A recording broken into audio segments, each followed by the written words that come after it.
जिन्होंने अपने इस छोटे बच्चे के जन्मदिन के उपलक्ष्य में आपको भी हमें भी सभी को आमंत्रित किया और सतगुरु महाराज के इस दरबार में हमें एक दूसरे का दरस परस होने का सौभाग्य प्राप्त हुआ। तो ये पूरा श्रेय मिस्त्र जी के परिवार को जाता है, जिन्होंने गुरु महाराज का दरबार सजाया और सतगुरु के सत्संग का ये हिस्सा आपको और हमें सबको मिला। तो बहुत बहुत धन्यवाद, बहुत बहुत साधुवाद मिस्त्र जी के परिवार को। गुरु प्रेमियों, जैसे उस छोटे बच्चे के जन्मदिन के उपलक्ष्य में सत्संग किया गया, कोई महान आत्मा होती है, कोई पुण्य कर्म होता है, जिनके नाम से, जिनके सानिध्य से संतों का आगमन, सतगुरु का सत्संग किया जाता है। संत फरमाते हैं, सदा न बुलबुल बाग में, सदा नहीं बाग बहार, सदा न मसलत होत है, सदा नहीं संत द्वार। जैसे हर बार हर समय बागों में बहार नहीं होती, एक जैसा ऋतु समय नहीं होता, समय परिवर्तन होता रहता है। बागों में बहार एक जैसा हमेशा नहीं रहती। ऐसे आगमन द्वार पर संतों का हर रोज नहीं होता। किसी पुण्य भाग से, किसी पुण्य आत्मा से ये सौभाग्य प्राप्त होता है, जो आज उस बच्चे के जन्मदिन के उपलक्ष्य में ये सौभाग्य मिला। गुरु महाराज के चरणों में आप और हम सभी अरदास करें, उस बच्चे के जीवन में ऊर्जा रहे, गुरु महाराज के प्रति उसका चित्त लगन रहे, उसके भविष्य में, उसके जीवन में तरक्की हो, उसके जीवन में वृद्धि हो। तो गुरु महाराज के चरणों में अरदास करें सभी। बोलो साधो सतनाम सत रविदास, जय जय समनदास। तो गुरु प्रेमियों, दो बात भाई बार बार मैंने कहा, सत्संग, दो शब्द है ये, सत और संग, जिनको हम कहते हैं सत्संग। तो हम कहां पर आए सर? यहाँ सत्संग में, यानी सत का संग करने के लिए। और जानना, जब ये पता चले सत है क्या, तभी तो संग कर पाओगे। चलो, सत को जानना तो बड़ा दुर्लभ है भी, पहले तो ये जानना जरूरी है, संग करेगा कौन।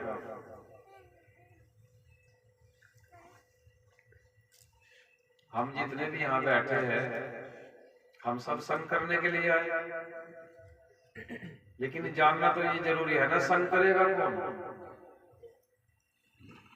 जब हम ये जान जाए हम कौन है, तभी सत्य की प्राप्ति है। जब तक ये ना जान पाए हम कौन हैं, तो सत्य ऐसा रह जाएगा जैसे कहने मात्र। जैसे हमने कहा सत्य, तो बस सत्य जानते हैं, नहीं कहने मात्र है ये चीज। सत्य को जानोगे जब ये पता चले संग करे कौन। हम सब यहाँ बैठे हैं,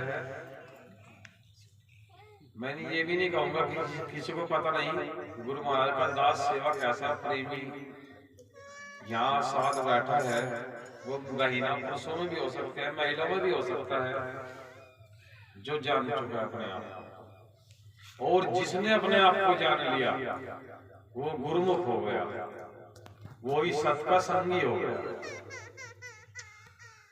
बहुत से तो जान लगे ये नाम, जैसे अभी इस बच्चे का नाम बता विराज, हाँ जी, जैसे बच्चे का नाम बता विराज, तो ये उसके देह का नाम है, उसके रूप का नाम है। माता पिता ने क्रिया की, तो क्रिया से बना रूप, और रूप का नाम रख दिया गया। ऐसे हम सबका, हमारे माता पिताओं ने सबका नाम रखा। ये शरीर का नाम है, ये देह का नाम है। और हम सब ये जान बैठे कि हम सब देह है। संत फरमाते हैं गुरु प्रेमियों, हम सब देह नहीं है। ये 5 तत्वों की देह जो हम सब लिए बैठे हैं, ये तो छूटने वाली है, मिट जाती है।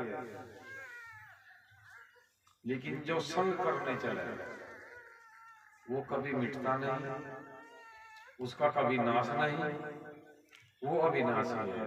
और वो अनामी है, उसका कोई नाम भी नहीं। नाम है रूप का, और जहां तक रूप है टूटना जुड़ना उसके संग लगा है। कोई चीज बनाई गई तो वो मिटनी भी है। मनुष्य जो है, जिसको ये देह मिली, ये चोला मेरा जिसमें हम आप सब बैठे हैं, इस देह से अलग है, इस देह से भी भिन्न है। 4 प्रकार की देह होती है, 4 प्रकार की देह होती है हम सबके पास। कौन कौन से प्रकार होते हैं? प्रथम स्थूल, हम सब यहाँ स्थूल में बैठे हैं। सूक्ष्म, कारण, महाकारण, ये 4 प्रकार की देह होती है। और 4 ही इसकी अवस्था होती है। अवस्था जानते हो? 4 स्टेज, यानी 4 भाग। इस जीव के 4 भाग, और 4 देह में रहता है। और 4 भाग कौन से? जागृति, सुषुप्ति, सुपन और तुरिया। ये 4 अवस्था है। अवस्था कैसी? जागृति, जागृति में इस जीव का जो वास है वो नेत्रों के अंदर है, नेत्रों से पहचानोगे आप जागृति। सुषुप्ति, दूसरे नंबर पर अगर आप आंख बंद किए है और कोई आवाज लगाए तो उसको कैसे पहचानोगे? आवाज से पहचानोगे, आवाज से आवाज करोगे कौन व्यक्ति है। तो सुषुप्ति में कहां पर है स्थान? कंठ में। सुपन, तीसरी अवस्था है सुपन, उसका स्थान है हृदय में। जैसे कोई ख्वाब देखा, एकदम हड़बड़ा के उठे, धड़कन बढ़ी हुई है, तो छाती में कुछ बोझ था।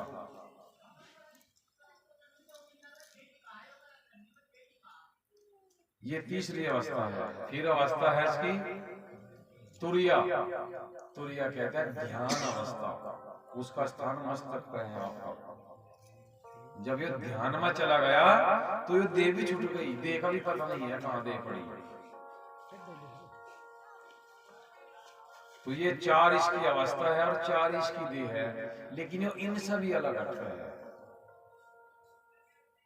सत चित आनंद, सत चित आनंद स्वरूप, यानी सत जिसको कोई काट नहीं सकता। चित, चित कहते हैं ध्यान को, जहां एक स्थिर हो गया, ठहर हो गया, ठहर कर गया, अटल हो गया।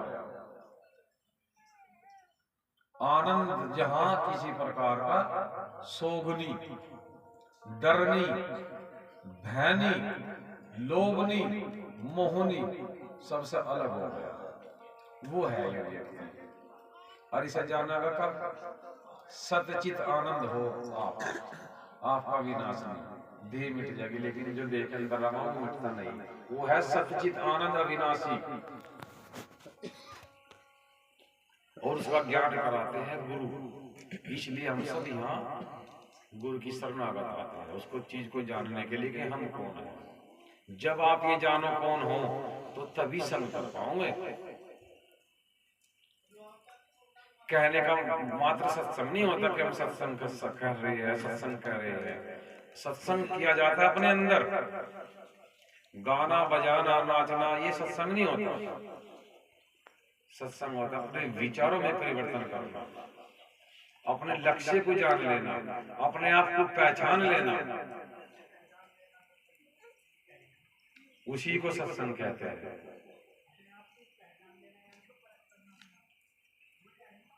जिसने अपने आप को जान लिया, अपने आप को पहचान लिया,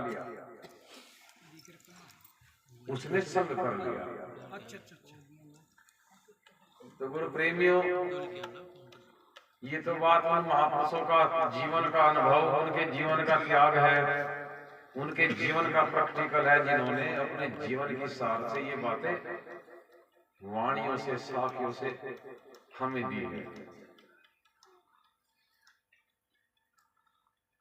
अब गुरु महाराज के वचन पे क्या कहा, जो डट जा गुरु वचन पर कट जा फंद 84 के। देखो संत पर एक ही बोतल निकल दिया, सिर्फ एक बात पर फंद काट दिए। डट जा गुरु वचन पर कट जा फंद 84 के, बंधन कट गए सिर्फ वचन पर डटने मात्र। और यहाँ तक गुरु जी ने साफ ही कर दिया, मन चंगा कटौती में गंगा। फिर कितनी सहज भाव से गुरु समनदास जी का उपदेश है। सतगुरु समनदास जी का इतना सरल, इतना सहज उपदेश है, जिन्होंने करोड़ों जीवों को जोड़ा है, करोड़ों जीवों का बंधन छुड़ाया है। पता है क्या कहते हैं, तुम्हें घर छोड़ के जाने की जरूरत नहीं है, तुम अपने घर में रहकर भी सन्यासी हो सकते हो। तुम्हें तप करने की जरूरत नहीं है, वनों में जाकर धुन में बैठकर तप करने की जरूरत नहीं है, धरती में दबने की जरूरत नहीं है तप करने के लिए। तुम जहां हो वहीं रहकर अपनी गति को जान सकते हो, मोक्ष मुक्ति को पा सकते हो। यहाँ गुरु रविदास जी कहते हैं, देखो क्या कहा, बाहर खोजत क्या फिरे, बाहर खोजत क्या फिरे, घट अंदर खोज, कही रविदास उन मुनि साधक देख पिया को। अंतर्गति राचय नहीं, बाहर किए उजास। उजास जानते हो, अंदर को है नहीं, बाहर दिखावा कर रहे हैं। जो हम दिखावा करते हैं बाहर, वो अंदर नहीं है, तो अंदर बाहर तो एक होना पड़ेगा ना। अंतर्गति राचय नहीं, बाहर किया उजास, वे नर दो जग जाएंगे सतवास है रविदास। तो अपने आप को जानने के लिए, अपने आप को अंदर खोज करने के लिए आह्वान क्या नहीं गुरु जी ने। और कितना सरल उपदेश दिया गुरु समनदास जी, कहते हैं तुम 4 साधना कर लो बस। 4 साधना, ना तप करने की जरूरत है धरती में दबकर, ना वनों में जाकर, ना धनों के बीच में बैठकर, जहां वहीं रहो, वहीं अपने साधन 4 साधन कर लो। ये गुरु समनदास जी का उपदेश है। जितना सहज भाव से, जितना सरल उपदेश हमें गुरु समनदास जी से दिया मिला है। क्या बताते हैं, 4 साधन। प्रथम साधन है साधिक, साधना के साथ चलो। विचारिक, विचार को बदल लो, विचार को सही कर लो। फिर आचारिक, अपना खान पीन शुद्ध कर लो।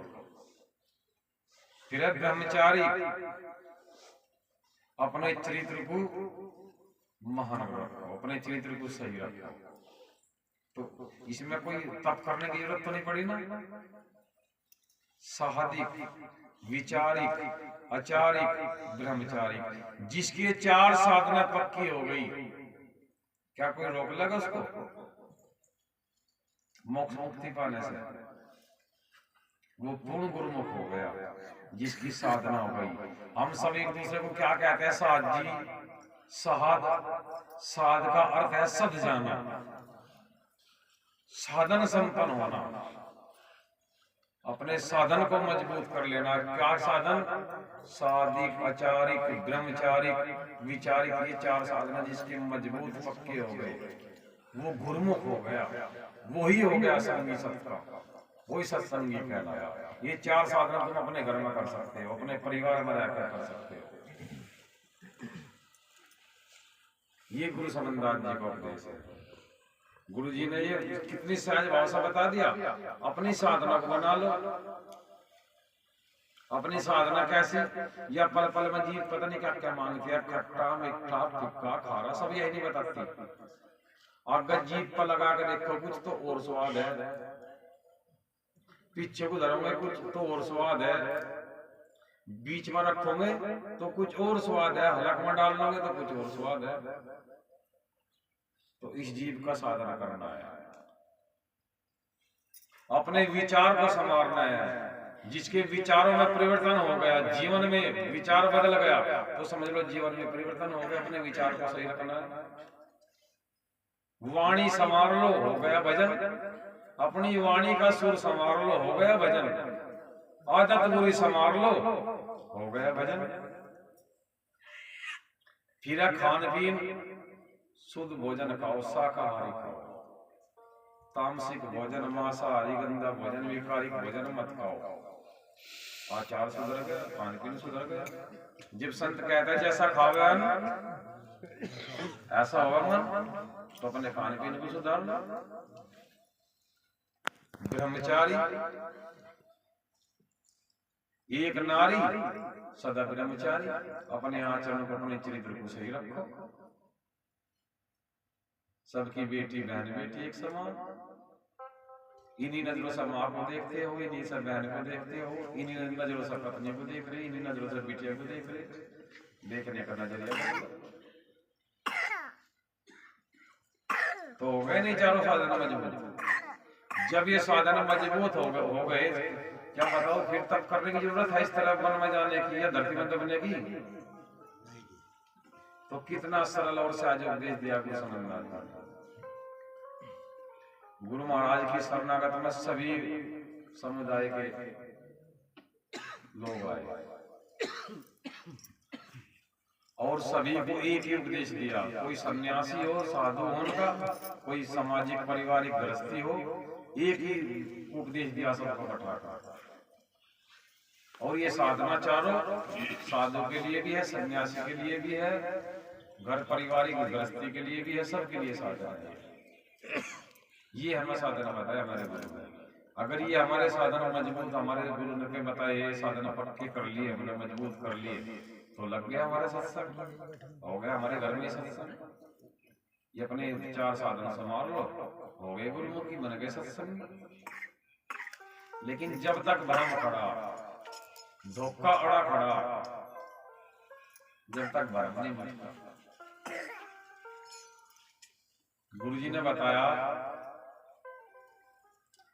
जहां तक तेरी नजर जाती है वो तेरा ही रूप है। माँ बाप बेटा भतीजा ये सब एक ही तो रूप है तेरा, और इसी का मोह करते हैं। तो ये जो मोह है सबसे बड़ा भ्रम है। मोह के लिए मकान बनाते हैं, महल बनाते हैं, गाड़ी बंगले खरीदते हैं, धन इकट्ठा करते हैं, सिर्फ मोह के लिए। झूठ बोलकर, लालच से, छल से, बल से सब इकट्ठा कर लिया। किस लिए? मोह के लिए, स्वार्थ के लिए। तो जब तक भ्रम नहीं हटता, धोखा नहीं हटता, जब तक तो चेतना नहीं आती, जागृत नहीं आती। और धोखे को, भ्रम को हटा सकता है संसार में गुरु। गुरु बिना ज्ञान नहीं, गुरु बिना ज्ञान नहीं, ध्यान नहीं, बुद्धि का प्रकाश नहीं, भ्रम का विनाश नहीं, संसार ही रहता है। किसी भी क्षेत्र में किसी भी कार्य को करो आप सब उस्ताद के रूप में सीख रहे हो, गुरु के रूप में सीख रहे हो, लेकिन हर कार्य का हर क्षेत्र में गुरु हो। लेकिन आत्म का बोध करावे, आत्म ज्ञानी गुरु जो हो बंधन छुड़ावे, जो बंधन से मुक्ति दिलावे, जीव को चेतन कर दे, जागृत कर दे। ऐसे पूर्ण सतगुरु समनदास जी महाराज हमारे बीच में, जिनका योग उपदेश है, जिनका ज्ञान है। आज उन्हीं की तो दया में है ये जो हम सब यहाँ इकट्ठे हुए बैठे हैं। उन्हीं ने हमें सत्संग दिया, उन्हीं ने परमार्थ बताई, उन्हीं ने ज्ञान दिया। उससे पहला कौन था ये सब कुछ? कौन जानता था क्या सत्संग हो? अपना सुन लिए, पहला भजन गाते, कीर्तन गाते, गाना बजाना, यही मन रिझाना, अपने घर आ जाते। लेकिन जो साधना बताई, विचार बताया, गुरु का उपदेश दिया, गुरु का रास्ता बताया, गुरु का ज्ञान बताया, वो सतगुरु महाराज की देन है। गुरु प्रेमियों, सारा जगत दुखी, नानक जी भी कहते हैं, नानक दुखिया सब संसार, नानक दुखिया सब संसारा, नर सुमरत सुमरत उतरे पारा। सारा जगत दुखी ना, किसके लिए? सुख पाने के लिए, ताकि दुख हटे, सुख आवे। और सुख है जगत में चार सुख है जगत में बस, और उसमें कोई आफत करने की जरूरत नहीं है, इतनी बड़ी मेहनत करने की जरूरत नहीं है। सब चार सुख पाने के लिए, वे चार सुख कैसे है समझ लो आप। देखो कितने सरल बताए गुरु महाराज। दुनिया में जितना भी आप छल करते हो, झूठ बोलते हो, हत्याएं करते हो, चोरी करते हो, सिर्फ सुख पाने के लिए। लेकिन दुनिया में चार सुख जो तुम्हारे घर के अंदर हो सकते हैं, वे कैसे है सुख समझ लो आप। चार सुख कौन से बताए गुरु महाराज ने? प्रथम सुख निरोगी काया, इस शरीर में काया में रोग। प्रथम सुख निरोगी काया। दूजा सुख घर में इतनी हो माया, कोई अतिथि का तस्कार कर ले, तस्कार क्या मतलब? उसका आभगत कर ले। घर में इतनी हो माया, कोई अतिथि खाली ना जाए, कोई भूखा ना जाए, 2 वक्त की रोटी पेट भर मिल जाए। ज्यादा धन की इकट्ठा करोगे, ज्यादा धन माल जोड़ोगे तो लालच और स्वार्थ बढ़ जाएगा। पहला सुख निरोगी काया, दूजा सुख घर में हो माया, और तीजा सुख कुलवंती हो नारी, चौथा सुख पुत्र हो आज्ञाकारी। निरोगी काया पहला सुख, घर में इतनी माया जो कार्य कर ले, कुलवंती नारी 3 सुख, और चौथा है पुत्र आज्ञाकारी। इससे अगल हटकर कोई सुख हो तो बताओ भाई, है कोई सुख इससे अलग? और ये सुख कहां से मिलेंगे? छल से, बल से, चोरी से, लूट से, इनसे तो मिलने वाले नहीं है। झूठ बोलने से या मिल जाएंगे, ये तो विचार बदलने से मिलेंगे, गुरु के बताए मार्ग पर चलने से ही मिलेंगे। जो गुरु ने दिशा दिखाई वो सब पकड़ो में, गुरु के वचन को मानो में। जैसे सुरेश मिस्त्री जी है, हम बच्चों में अच्छे संस्कार दिखाई दिए। 3 बच्चे हम मिस्त्री जी के लड़के, तीनों के अंदर मर्यादा है। आप गांव के लोग बैठे, मेरे से बेहतर आप जानते हो। अच्छे विचार है, सामाजिक विचार है, धार्मिक विचार है, बच्चे शिक्षित है, माँ बाप की आज्ञाकारी है। सबसे बड़ा सुख हुई है। क्या क्या कोठी बंगला जोड़कर क्या करोगे? ये तो सब छूटने वाला, सब छूट जाएगा। माल धन बहुत है, लेकिन काया में रोग है, तो क्या करेंगे उस धन माल को?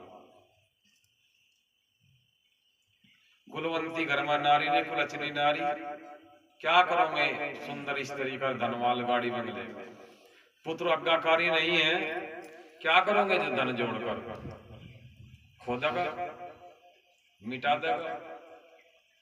धन जोड़ने की जरूरत में देखो संत क्या कहते हैं, पूत और कपूत 2 होते हैं ना, पूत और कपूत। तो संत कहते हैं पूत सपूत तो क्यों धन सींचे? पूत अगर तुम्हारा पुत्र सपूत है तो क्यों धन सींचे, और तुम्हारा पूत कपूत है तो क्यों धन सींचे? संत ये कहते हैं अगर तुम्हारा पुत्र आज्ञाकारी है सपूत है तो तुझे धन इकट्ठा करने की जरूरत क्या है, खुद कमा लेगा, तेरा भी खर्च उठाओगा। इतना कर ले जिससे तू उस बच्चे का लालन पोषण कर सके। अगर वो आज्ञाकारी है, सपूत है, तो मेहनत करके खिलाएगा, अगर मेहनत करके खाएगा तो तू क्यों छल से, बल से, चोरी जारी से धन इकट्ठा करता है। अगर है तेरा पुत्र कपूत, तू धन इकट्ठा कर ले, उसको भी खो देगा, उसको भी मिटा देगा। तो दोनों ही स्थिति में तुझे धन इकट्ठा करने की जरूरत ही नहीं है, ऐसा संत कहते हैं। तो गुरु प्रेमियों, और आपकी समझ में आ रही होगी मुझे लगता है, जिसकी नहीं समझ में आई कोई विचार, कोई बात, तो पूछ सकते हो आप।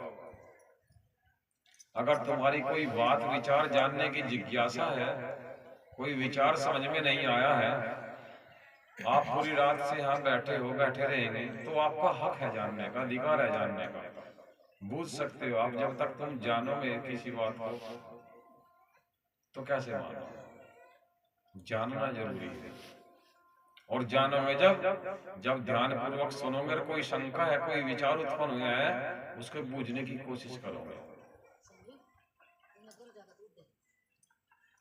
तो चलो सभी एक जय घोष करेंगे, बोलिए संत श्रवणी सद्गुरु रविदास महाराज की, स्वामी ज्ञान भिक्षुक महाराज की, सतगुरु समनदास जी महाराज की।